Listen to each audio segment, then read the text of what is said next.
Hey guys, Mono here with some God of War Ragnarok tips to help you get the most out of your god-killing experience. I've seen a lot of videos and articles with very mundane and irrelevant tips, so I've narrowed down my tips to those strictly useful and relevant to actual gameplay. So first of all, if you don't want to waste your time trying to find loot where there is none, then stop hacking away at every box and barrel that you see in the game and only destroy these fancy vases or vases whenever you see them. These are the only decorative style item in the game that you need to look out for, as they contain small amounts of hack silver which can really add up over the course of a few hours of gameplay.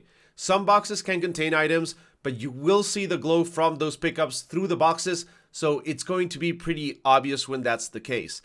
Next up, let's talk about when to use the Blades of Chaos versus when to use the Leviathan Axe, and there's a little trick here that will help you deal a whole lot more damage. Unlike the first game, where it seemed like some enemies were clearly more vulnerable to one type of weapon over the other one, the key in God of War Ragnarok is to mix up the use of each of the weapons to capitalize on the bonus elemental damage. So once you set an enemy on fire with your Chaos Blades, you want to switch up to your axe, as you will deal more damage to enemies on fire with your Frost Axe and vice versa.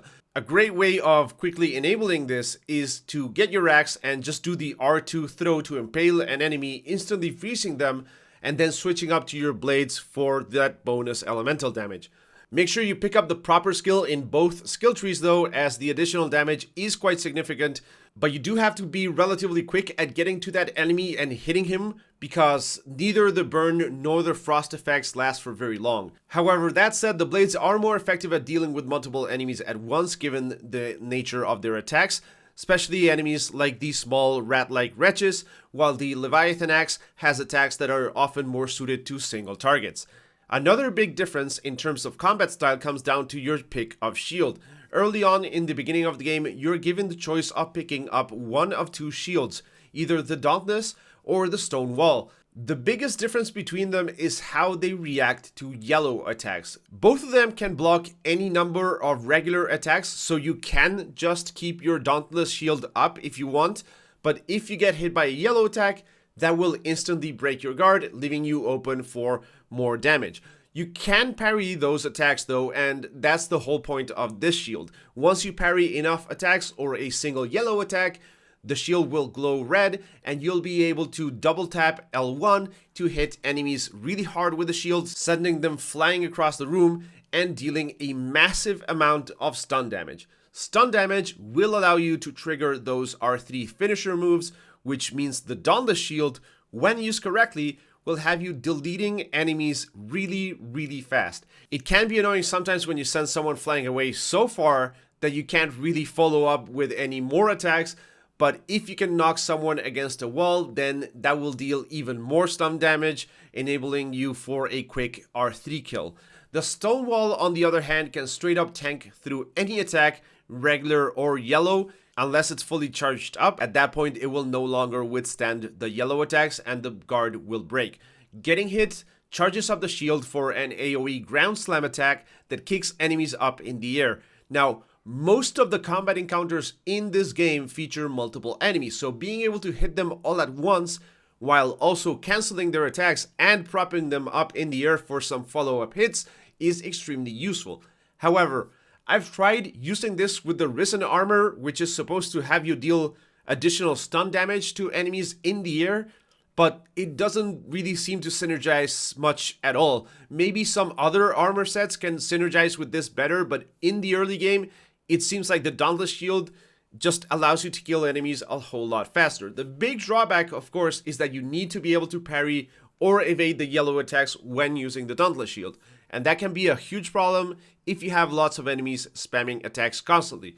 Sometimes you'll be about to get hit by a regular attack with a yellow attack landing a split second after, so if you hold up your shield, you are not able to parry the yellow attack, but if you don't hold up your shield, then you get staggered by that first attack, so the only solution is to either parry both attacks or not get hit at all. So, which is best?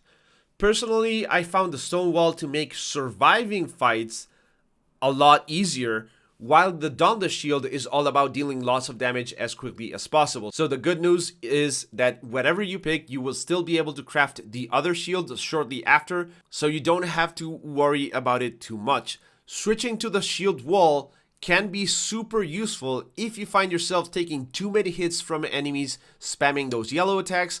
This becomes extremely useful during some of the mini boss fights, so I would say unlock both of them, but then only upgrade the Dauntless Shield unless you're really bad at parrying, because that way you'll be able to quickly plow through most of the fights in the game, but you'll be able to fall back to the shield wall in a pinch if you're getting hit too hard in a tough fight. Now let's go over a couple of options that you should check out to make sure your ride through the 9 realms is a bit smoother. First off, the quick turn is back from the first game. Now it's mapped to L1 plus the down arrow, which is a bit awkward since you have to take your thumb off the left stick to do it. And there's an alternate mapping for it, which is pressing down on the left stick and pushing it in. But in my case, that didn't really work for me because I'd activate it by accident way too often. However, if you keep scrolling, you will see that you're able to map it to a swipe direction on the trackpad, which I think is the best alternative. Then there's the auto pickup, which isn't really necessary, but I think it's a nice quality of life feature. I've set it to auto pickup loot when I'm out of combat without picking up life or rage stones. And though you can still get any loot you missed from the chest at the dwarves workshop, I found it often picks up stuff that I would have missed because the glow from the item wasn't clear or it was hidden by something else, so it's definitely a nice thing to have.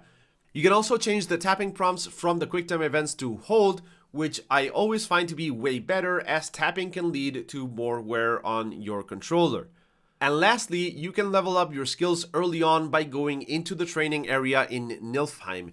You can fight indefinitely here without any risk of dying, and you can spam skills like the axe throw multiple times since you need to use those specific skills a set amount of times before you unlock an upgrade for them. This upgrade allows you to choose some extra bonus damage of a specific type for different skills, so you can spend your XP to get more stun damage or elemental damage or just plain old damage from a specific skill. The training area is also a great way to try out different loadouts, different builds that you might want to compare, so it's definitely worth checking out. Alright, and now really on to the last tip is that you need to make sure you are upgrading your armor whenever you can. This is especially so if you're playing in the higher difficulty settings.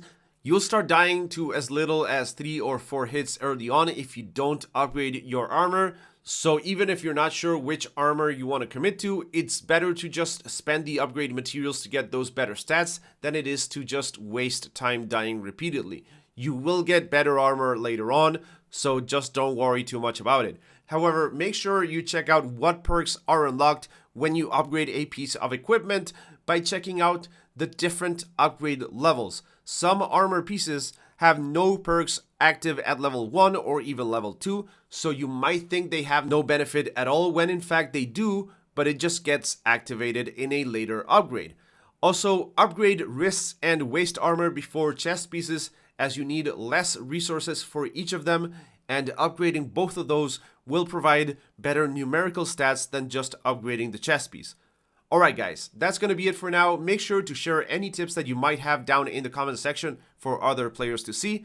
And make sure you subscribe for more tips from Ragnarok and other games. If you check out the channel or if you know this channel already, you'll see that I'm very focused on shooters, but I also have a bunch of videos for games like Spider-Man and Ghost of Tsushima, and I do plan on covering more of these types of games in the future. As always, thank you for watching, and I hope I will catch you in the next one.